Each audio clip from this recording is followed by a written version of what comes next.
Hey guys, Jonathan here, super excited with an unboxing not only of the iPhone 7, but the 7 Plus as well.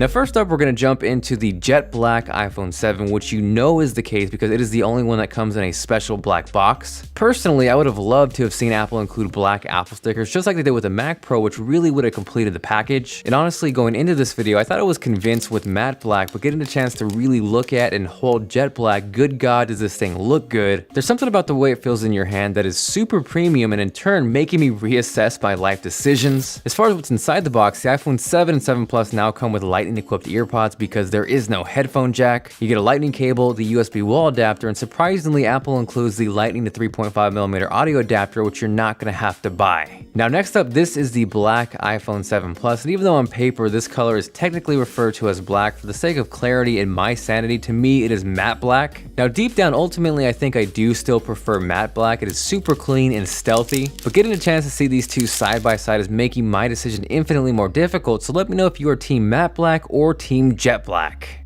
Now the iPhone 7 and 7 Plus share a ton of things in common, but ultimately this is a comparison and my job is to hopefully help you decide which may be a better fit. So first I'm going to break down the differences. Now before I jump in honor of iPhone 7 week, starting today throughout the next week, there will be 7 chances to win an iPhone 7 or 7 Plus. So if you haven't yet, make sure you are subscribed, and it's probably a good idea to turn on notifications so you don't miss these upcoming uploads. And it's not required, but if you appreciate this chance, you're ready for an iPhone 7 or 7 Plus, and you're feeling like being awesome, make sure to smash that like button. Now first up, the obvious difference between the two is size. With the iPhone 7 Plus, you're getting a 5.5-inch 1080p display, and with the iPhone 7, you're getting a 4.7-inch 1334 by 750 display. Now side by side, as far as the display goes, there is no question the iPhone 7 Plus is more enjoyable. It's bigger, it's higher resolution. That's going to lead to an overall better experience whether you're playing games, watching movies, or consuming media. Now with the bigger display comes a bigger phone, which to me can be a little bit of a negative factor with the 7 Plus. The regular iPhone 7 to me is the perfect size for one-handed use, and I find sometimes with the 7 Plus I drop it because it is a little too big.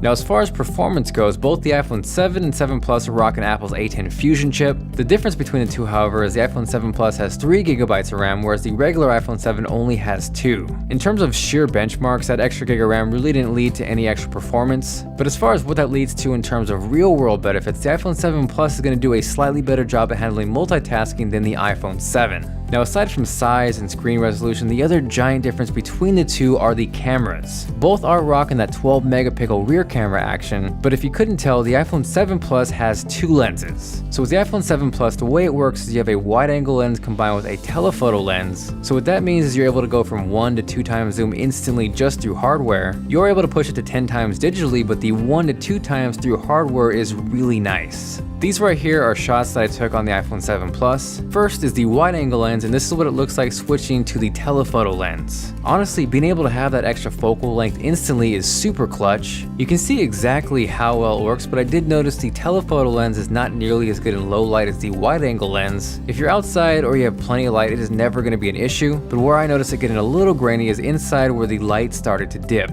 Overall though, super impressed with the cameras on the iPhone 7 Plus and 7. The obvious advantage with the 7 Plus is the dual lens, but on a positive note, with the iPhone 7, as far as video goes, it now has optical image stabilization. So now with that, you're not going to necessarily have to jump into a bigger phone to get that feature, but you are going to have to jump into a bigger phone if you want that dual lens setup. So here we're jumping over to the front-facing camera, which is now 7 megapixels. It's pretty windy up here, so it'll be interesting to see how it handles that, but let me know what you guys think of the quality with a comment down below.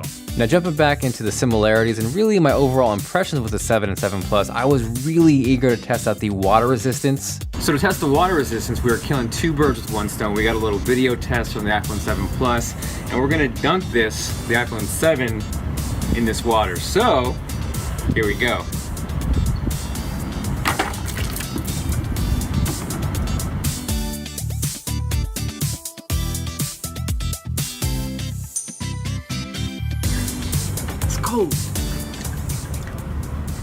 Shake it off, give the jet black a bath, and everything's good. IP67 for the win.